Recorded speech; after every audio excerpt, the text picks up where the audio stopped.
Domestic violence is a very serious discussion, not only for women but also for men. Many individuals are in a domestic violent relationship and don't even realize it. Now you may be asking yourself, what even is domestic violence, and am I myself in a domestic violent relationship? That's where I come into place to help.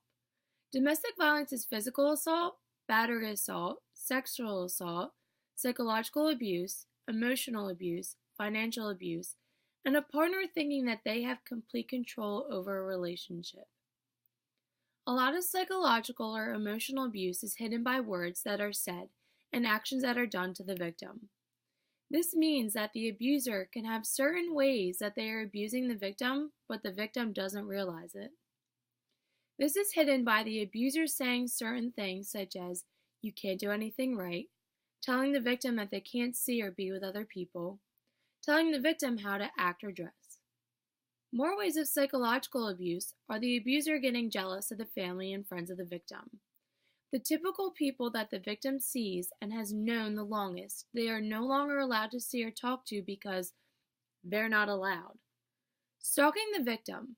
Every time the victim wants to do something, go out with friends, or even run an errand to the store, the abuser has to know.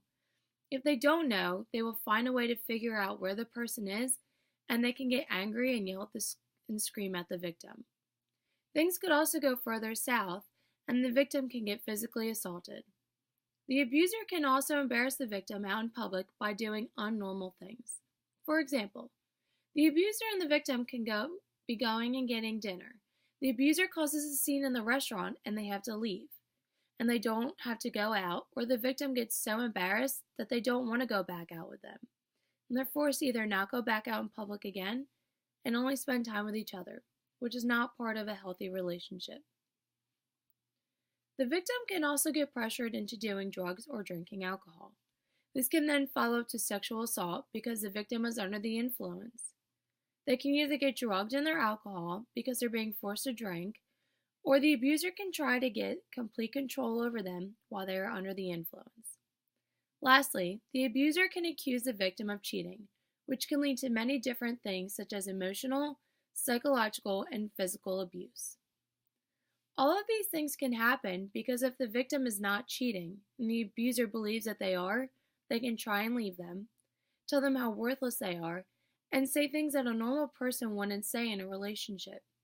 Or even worse comes to worse, and the abuser physically assaults the victim because they feel as if they have control over them. And if they hit the victim, they won't cheat again, even if they never did in the first place. Throughout the years, I personally have been in good relationships and one that was not so good. It didn't seem that way in the beginning, though. At first, we were the best of friends. We had a very close relationship as just friends before we decided to take things to a further level. And we started a relationship together. When we first started dating the relationship, we were as happy as could be. Finally, I was dating my best friend. We did everything together and told each other our deepest secrets. As time went on, we both started to mature, especially because he was 5 years older than me. I went away to college an hour away, and he stayed at home and worked. Once I went away to school, things started to change for the worse. We were constantly fighting over everything, and everything I would do was wrong. If I wanted to hang out with my friends or even go out for the night, he would have to know every detail of everything, constantly texting him, and if he didn't get an answer within 10 minutes, I would have to get a phone call. At the time, I didn't think anything of it. I thought he was being protective and worrying about me because we all know how some college boys can be. As time started to progress, I ended up coming home every weekend because I didn't enjoy going out or being with my friends anymore because I was constantly being nagged and yelled at. So I figured it would just be easier for me to be home with him. When I would come home, I wouldn't see my family or friends because I was only allowed to spend time with him. As the spring semester started to end, I transferred schools. I got accepted into Rutgers University, which is over 2 hours away from me. I'd for 2 semesters straight keeping my grades at all A's so I could get accepted. He knew what was going on, but didn't think it would actually happen. Once I got that acceptance letter, it was by far one of the best days of my life. My dream school accepted me into their nursing program. What else could I want in life? Once I heard the news, it was one of the worst days of my life, and I got told that he wasn't proud of me.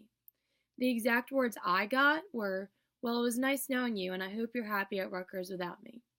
Once I knew that my own boyfriend wasn't proud of one of the biggest accomplishments, I knew something was wrong with this relationship. About 2 weeks later, after the whole situation happened, I finally had to end things. I physically and emotionally could not take the stress of the relationship anymore. I was always emotional and didn't want to speak to anyone for weeks, then finally realized I wasn't happy anymore. Many people struggle with these kinds of relationships all the time and have a difficult time realizing that they're in a domestic, violent relationship. It took me almost 6 months to realize that the relationship I would never want was a relationship I was in. Many people are afraid to leave these kind of relationships because they don't know what the abuser has the power to do or what they will do when they find out they are being left. People are afraid that the abuser can try and hurt the victim's family, and the victim's friends. Also, it could have nothing to do with the abuser. The victim can be embarrassed that they were in a domestic violent relationship and don't want people to find out about it. Also, the victim might only have the abuser in their life. The abuser can be the financial supporter of the relationship, and if the victim leaves, they will have nothing. For many people, that is the main reason why they can't leave. Lastly, the person might not even realize that they are in a domestic violent relationship. They could have grown up being abused in any way, and that's all they're used to. You can come from my point of view and be so blinded by the person that you don't want to let go, and you just deal with the abuse that you're being put through. Domestic violence not only affects the person who's being abused, but everyone around them. It affects their family members, friends, and even the children who live in the household. This affects everyone in the victim's life because they can become distant, the victim can be forced to cut them out of their life, and they have to hear, watch, or know about their loved one being abused. It can also affect children a lot more because children who grow up watching domestic violence think that the behavior is a normal way of life. They can do it to other people without realizing it. They can show this kind of behavior at school, with siblings, to strangers, their friends, or even other family members. If they continue this pattern of domestic violence, they can also become abusive to their spouse and children later on in life. The trend of abuse will then continue in everyone's lives. Trying to get out of a domestic violent relationship sometimes can't be an easy task. If the victim tries to leave, they have to know the boundaries of their abuser. For example, they should try and remember where they go and what they do on certain days.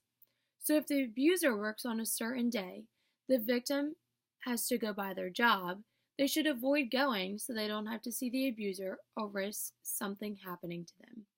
Also, they should keep in mind how the abuser reacts to certain situations.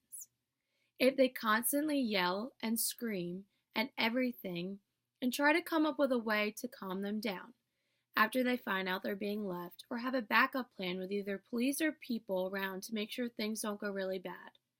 If the victim's safety is in harm, then very serious precautions need to be made. Finally, once the victim is out of the relationship, they need to have a way to protect themselves after they're gone. First, they can get a restraining order depending on how bad the situation is. They can also change phone numbers so the abuser can't get in contact with them. Getting rid of any way the abuser can reach the victim is the best way to go. Even after the relationship is over, if they can still get in contact with the victim, then they can harass or stalk them. Also, the victim should change anything that can get traced back to them, like credit card, debit card, or bank accounts, especially if the cards or accounts are linked with the abuser. The victim should try and change the routes that they take to get around, especially if the abuser lives near them. The abuser can follow them, stalk them, or harass them. Another circumstance would be to move out of the area. It's very difficult for people, especially after they get out of a relationship, when the abuser was the financial supporter.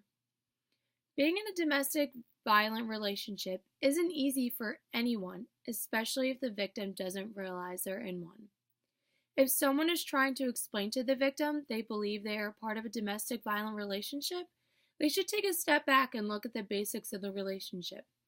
Getting help with these problems sooner is always the best situation. Waiting until last minute can turn out being too late.